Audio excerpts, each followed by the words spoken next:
사운드 오브 뉴스 시간입니다. 김민아 기자 어서 오세요. 안녕하세요. 들어볼 소리는요. 여자 컬링 대표팀 조금 후에 이제 일본과 준결승전을 갖게 되는데요. 네. 평창 동계올림픽 최대 화제가 되었던 만큼 이 소리를 같이 한번 들어보시겠습니다. 네, 김은정. 자, 손을 떠났어요.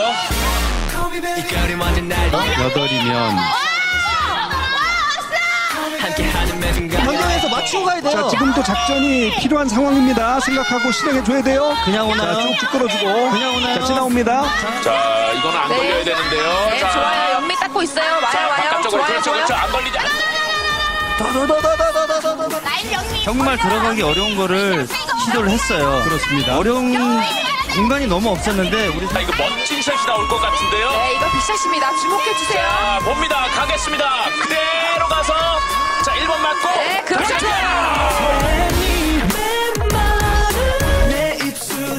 네, 가만히 들어보니까 진짜 영미가 자주 등장하는군요. 그렇습니다. 예. 영미라고 외치는 게 재밌어서 아주 화제였죠. 들으신 소리 이제 SBS와 KBS의 중계였습니다. 처음에 저도 이게 영미를 왜 자꾸 얘기하는가 싶었는데 여기에 많은 뜻이 들어있더라는 거죠. 다급하게 영미 그렇게 부르면 스위핑을 더 빨리 해달라는 주문인 거고 네. 좀 차분하게 부르면 일단 좀 준비를 해라 이런 얘기인데 서로 호흡이 척척 맞아야 이게 또 한 번에 이해가 되지 않겠습니까? 예, 그런 좀 팀워크를 보여주는 그런 일인 것 같습니다. 또 모두 선수들이 경북 의성 출신이다 보니까 의사소통을 기본적으로 이제 사투리로 하는데 뭐 야를 때리고 자를 째버리고 뭐 이런 사투리가 또 재밌다고 느껴져서 네, 네. 이것도 네티즌들 사이에서는 화제입니다. 우리가 그 예선 풀리그 하면서 딱 한 번 진 게 일본한테 진 거잖아요. 그렇습니다. 그리고 또 한일전, 워낙 그렇죠. 또 한일전은 관심이 더 많고. 근데 일본 여자 대표팀도 나름 스토리가 있다면서요. 그렇습니다. 이제 보통 컬링은 주장으로 볼 수 있는 스킵의 성을 따서 팀 이름을 짓는데 우리는 그래서 팀킴이고 일본은 팀 후지사와인데요. 이 일본 팀 스킵이 후지사와 사스키라는 선수인데 뭐 외모가 아름답다 이런 이유로도 지금 한일 양국에서 상당한 인기를 얻고 있다 이런 보도입니다. 또 우리 대표팀이 전원 경북 의성 출신인 것과 마찬가지로 일본 팀의 경우에는 모두 홋카이도의 기타미시 출생이라고 하거든요. 예, 예. 그 여기 경북 의성 뭐 마늘이 유명하지만 여기 또 양파가 유명하다고 하고요. 그 경기장에서도 또 홋카이도 사투리로 의사소통을 하기 때문에 여러모로 또 우리 선수들하고 비슷한 측면들이 있는 것 같습니다. 그 김은정 대 후지사와 이 스킵 대 스킵의 대결 구도 이게 관심사죠. 그렇습니다. 아무래도 스킵이 팀 전체 전략을 좌우하는 측면도 있다 보니까 이런 대결 구도가 또 화제가 되고 있는데 우리 대표팀의 김은정 선수는 고등학교 때 방과후 활동으로 컬링을 처음 접했고 원래 이제 그 가족들이 모두 이제 농사에 종사하는 것으로 이렇게 알려져 있죠. 네. 그런데 반면 후지사와 사스키 선수는 아버지가 컬링 선수 출신이고 6살 때부터 조기 교육을 이제 받았다고 하거든요. 또 오빠와 언니도 모두 컬링 선수 출신이라고 하니까 나름대로 컬링계에서는 엘리트인 셈입니다. 예. 언론을 보면은 샷 성공률 이런 걸 비교한 기사도 있는데요. 예선을 기준으로 하면 김은정 선수는 샷 성공률이 78%로 10개국 스킵 중에 2등이라고 하고요. 일본 후지사 사스키 선수는 73%로 6위라고 합니다. 그럼 우리나라가 유리하네요. 이 팀 킴과 팀 후지사와 간 경기 성적 비교하면 서로에게 각각 6승, 5승을 쭉 거둬왔기 때문에 우리 상황이 좀 더 낫다 이렇게 볼 수가 있겠죠. 다만 김은정 선수가 일본전에서의 샷 성공률이 좀 60%에 그쳤다. 이건 좀 불안한 요소인 것 같습니다.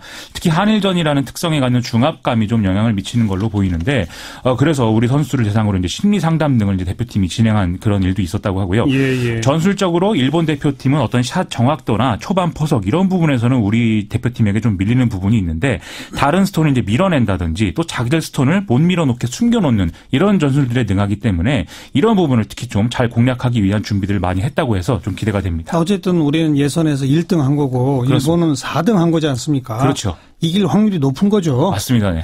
조금 있으면 시작하니까 뭐 기다려 봅시다. 다음 뉴스는요. 거의 뭐 해결책이 없는 거 아니냐 이런 얘기까지 나왔던 GM 사태. 일단 1차 고비를 넘기는 지금 모양새입니다.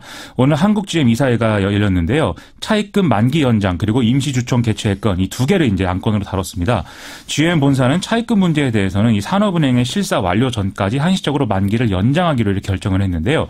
임시주총 개최의 경우에는 여기서 이제 한국 GM 부평 공장을 담보로 설정하기 위한 특별 안건을 이제 처리하기 위한 그런 임시주총 개최를 열자는 거였는데 네. 여기에 대해서는 2대 주주인 산업은행이 거부권 행사하겠다 이런 입장을 밝혀서 안건 자체가 이제 상정이 안 된 그런 상황이 됐습니다. 애초에 GM은 차입금 만기 연장의 전제 조건으로 부평 공장을 담보로 제공해 줄 것을 한국 GM에 요구한다는 방침이었으니까 결과적으로 이 요구는 철회한 것에 가까운 그런 결과가 나온 셈이라는 거죠. 그러니까 GM이 한국 내 사업은 계속 유지한다 이런 게 확인된 거예요. 어떻게 된 거예요?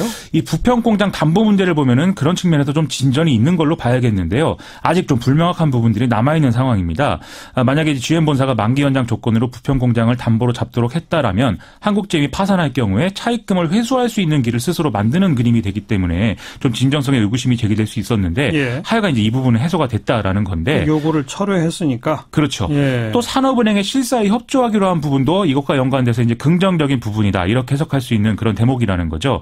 다만 실사 완료 전까지 조건부로 만기 연장을 하기로 한 거는 실사 과정에서 문제가 생길 경우에는 차입금을 회수할 수 있다 이런 가능성을 남긴 것이기 때문에 불확실성은 증가했다 이런 평가도 있는 것이고요. 또 실사가 끝난 이후에 그런 만기는 재연장되는 것이냐 여기에 대해서도 구체적으로 어떻게 하겠다는 내용이 없기 때문에 이것도 좀 앞으로 걱정거리가 될 것 같습니다. 뭐 진짜 수싸움은 이제부터 시작이네요. 그렇습니다. 특히 실사 이후에 GM이 노조의 양보와 이를 통한 정리해고 그리고 정부의 지원을 동시에 이끌어내려고 시도할 것이다. 이게 이제 문제가 되고 있고요. 반면 이제 노동자들과 지역 경제 피해를 최소화해야 되는 우리 정부의 경우에는 한국 GM이 지금 처하고 있는 본사와의 어떤 구조적 문제 그리고 경영 실패의 원인을 밝히는 것 이런 것에 강조점을 두고 GM의 신규 투자를 이끌어내는 것에 좀 중점을 둘 것으로 보여서 차이가 좀 나고 있는 것입니다. 예. 어쨌든 실사가 진행되는 한두 달간에 그야말로 치열한 여론전이 펼쳐질 것으로 전망이 됩니다. 여론전은 있겠지만 실사에서 뭐가 드러나는지가 가장 핵심이니까. 그게 제일 중요하죠. 제대로 좀 밝혀내야죠. 맞습니다. 다음 뉴스요. 지난 21일에 검찰이 2016년부터 2017년까지 강원랜드 사건을 수사했던 최종원 전 춘천지검장 등의 당시 수사라인 주요 관계자 사무실 등을 압수수색을 했는데요. 이때 압수수색 영장에 김수남 당시 검찰총장이 피의자로 적시된 것으로 확인됐다라고 오늘 아침에 동아일보가 보도를 했습니다. 이에 앞서 강원랜드 채용비리 수사 의혹을 폭로한 안미영 검사는 최종원 전 지검장이 불구속 수사 지시를 내리기 직전에 김수남 전 총장과 면담을 했다 이렇게 주장한 바 있는데요. 이에 대해서 오늘 더불어민주당은 강원랜드 채용비리 사건과 이에 대한 수사 무마 의혹 시도가 윗선 어디까지 닿았는지 의문이 증폭되고 있다 이렇게 꼬집기도 했습니다. 네. 다만 검찰은 시민단체가 이 사건을 고발하면서 피고발인의 김수남 검찰총장을 포함시켰기 때문에 피의자로 이제 적시를 한 것이고 아하. 이에 따라 압수수색을 진행한 것이며 아직 구체적 혐의가 확정된 단계는 아니다 이렇게 설명을 하고 있다고 합니다. 이 수사가 좀 더딘 것 같네요. 이쪽은. 지금 좀 속도를 더 내야 될 것 같습니다. 그렇죠. 권성동 법사위원장 얘기는 없나요? 더불어민주당이 입장 발표하면서 또 사퇴를 거론했는데요. 어제 또 SBS 방송에서 개그먼 강유미 씨가 권성동 의원을 찾아가서 강원랜드에 몇 명을 꽂았냐 이렇게 질문을 한 게 네티즌 사이에서 화제가 될 정도로 지금 관심사죠.